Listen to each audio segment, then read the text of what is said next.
Let's start with Declaration of Nullity of Marriage. Ito ay para sa mga kasal na void from the very beginning. Ibig sabihin, parang walang kasal na nangyari.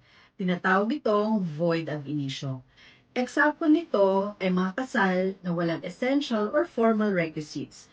Kasal kung saan may psychological incapacity, incestuous marriages, marriages against public policy, bigamous marriages, at iba pang nakasaad sa family code.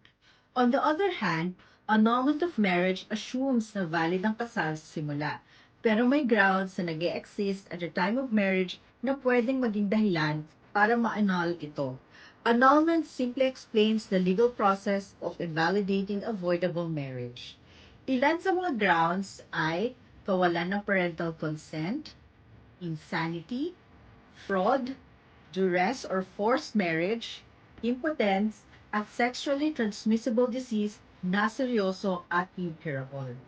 Para malinaw, iba ito sa legal separation.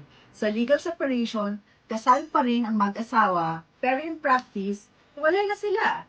Kaya, tandaan, declaration of nullity applies when the marriage was void from the start. Annulment is for marriages that were valid until annulled. At legal separation is for couples who separate but stay married under the law.